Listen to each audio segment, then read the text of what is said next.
our student speakers.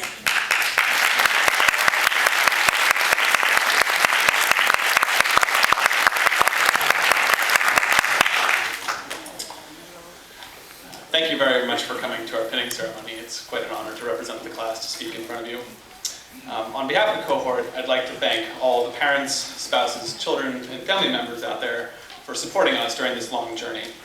As you watch your loved one take the stage to receive their graduation pin, I hope that you too feel a huge flush of pride knowing that you played an integral role in their success. None of us would be standing here before you without your support and patience, so thank you. I'd also like to extend our warmest thanks to the fine faculty from whom we have been so fortunate to learn over the past 12 months.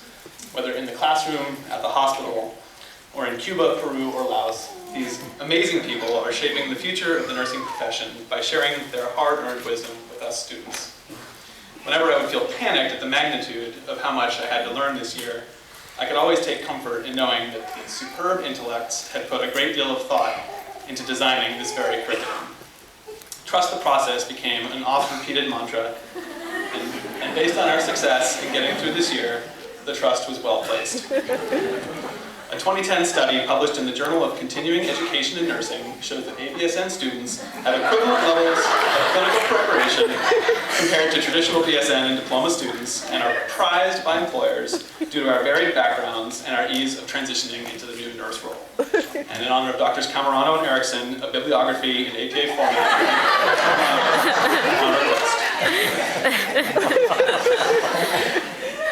I also want to extend a warm thank you to the most efficient and dedicated support staff that I've ever had the pleasure to work with. Without Marjorie and Karin to maintain their incredible organization and attention to detail, without Sherpa Jerry to help us haul information down from the top of Mount EBSCO, and without Catherine to cheer us on, none of us would have made it past the first week of school. Always available and always with a smile, these wonderful women make a hard job look easy. And finally, I'd like to thank our very own class representatives, Jay and Jason, who added liaison duties on top of everything else they had going on this year. I imagine getting 42 A-types to agree on anything is a bit like herding cats, and for that, my hat is off to you. So in thinking about what to talk about for the next few minutes, I thought it might be interesting to share a few of the more fundamental lessons that we've learned from our program, and to reflect on how we might benefit from these lessons as our nursing careers develop. I can't share everything we've learned, since that would take about a year, but I thought a few points might help to illustrate the transition we've made. We first met one another during our 2-day orientation, and I remember being struck by how impressive a group of people this is. We have folks who come from all walks of life with successful first careers in computers, business, science, other healthcare, engineering, and architecture, to name a few. On top of the demands of an accelerated program, we have working folks, moms, dads, and even moms and dads who also work. More than just a team comprised of all-stars, we really are an all-star team, as evidenced by our tremendous success in working together on the seemingly endless procession of group projects. From our very first group exercise, in which those 5-foot towers emerged from little more than note cards and drinking straws, it became apparent that together we could achieve great things. We truly exemplify Gestalt in that we are more together than the sum of our parts would suggest. And this is a lesson that will serve us well in the nursing profession. Whether it's figuring out a pump setting, starting a difficult IV, or breaking a tense moment with a laugh, we each bring unique skills to the table that others may lack. So the lesson here is to be proud of ourselves and our own abilities and to share them freely with others. Let your light shine, find your voice, and find your part in the team. So how do we apply this lesson to professional practice? The examples are many. Our first hurdle is to find jobs in a competitive market with a bad economy.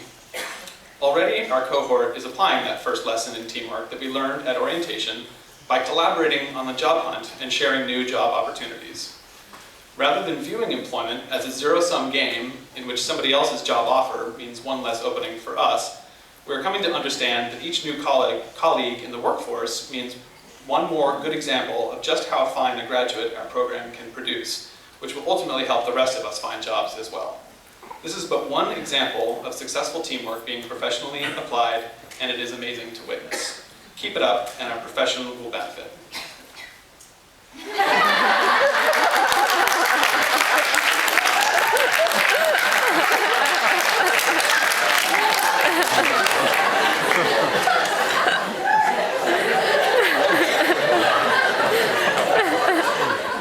second point that I want to discuss came from our very first class.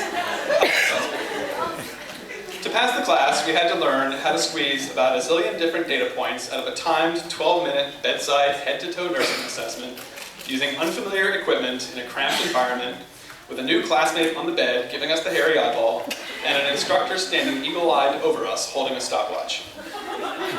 This was the first of many hurdles, and it caused no small anxiety amongst our cohort. In the beginning, it was all we could do to collect a set of vitals in 12 minutes, and I remember trying all kinds of ridiculous strategies in the interest of efficiency, like leaving the stethoscope hanging from my ears as I did other things, an approach I quickly abandoned after I nearly took out Anthony's tooth like a record. We all eventually managed to figure out which end of the thermometer was which, and now these assessments are done from muscle memory without a second thought. The takeaway here is that no matter how complex or daunting the task, where there's a will, there's a way. Be brave enough to give it a try and get used to feeling awkward and maybe a little foolish the first couple of times you try something new. Given the right instruction and enough practice, we can master any skill that will be required of us. All of us are applying this lesson now during our preceptorship by taking on new roles and trying new skills that we learned only in a book or by watching others. If we stay true to this intellectual curiosity and courage, we will continue to grow into the seasoned professionals that we all admire and strive to be. Some lessons that were learned this year we would far prefer to have never learned at all. In late May, our friend and classmate Michelle disappeared from a clinical rotation. In the ensuing months, terms like vigil and person of interest entered our vocabulary, words that really don't belong in anybody's nursing school vernacular. In September, our cohort shared the pain of a colleague whose aunt met a similarly sudden and senseless end. As we continue the grieving process, these tragic episodes serve as a reminder of the fragility of life and how precious our time here is. In the hospital, we take care of so many older patients with chronic conditions that it's easy to forget how ephemeral life is, and that the vibrant, youthful colleague that you see beside you at the nursing station or in the mirror each morning is but an eye blink away from the hereafter. The lesson then is to live each day to its fullest with no regrets and not to wait for tomorrow to fulfill what we can achieve today. Make every day count. As for the application of this lesson to professional life, it is inevitable that we will encounter moral and ethical dilemmas during our practice. Perhaps it's taking accountability for the mistakes that all of us will inevitably make, or finding a way to challenge old habits and introduce new evidence-based practice onto a floor of old school nurses with decades of experience.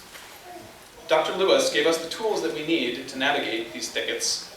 All we need is the courage to act and to remember that it is always the right time to do the right thing. By striving to make each day of practice count and to finish each shift and each day without regrets, we'll be honoring Michelle's memory. We all exemplified this lesson a year ago by taking the leap from the comfort of our past lives into the unknown of nursing. Let us continue to hold that lesson before us as a moral compass as we navigate our careers. The final piece I'd like to talk about has fittingly only been explicitly discussed in our final class, though it has been plainly visible in the background for the entire year, and that is the importance of furthering the profession through leadership.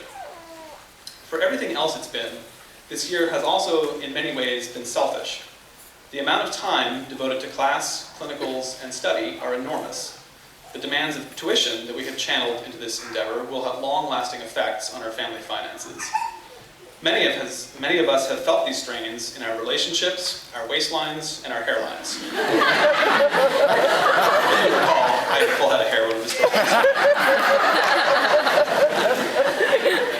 While this ceremony marks the successful culmination of a major achievement in nursing, and one of which all of us can be proud, one glance at Dr. Lewis's resume shows that true nursing leadership requires a lifetime commitment to giving back toward the betterment of the profession. Our BSN is a rock-solid foundation on which to build this commitment in our future careers. Whether we contribute nursing research, pursue advanced practice degrees, take on committee roles in the hospital, teach preceptors, advocate for sensible healthcare policy, or all of the above, the profession is what we make of it. In this room sit the nursing leaders of tomorrow and the talent to overcome the great challenges that face healthcare today. Tonight we can celebrate in our accomplishment, but as our careers unfold, we must remember the responsibility laid out in the Code of Ethics to contribute to keeping the standards of our profession high. Congratulations, class of December.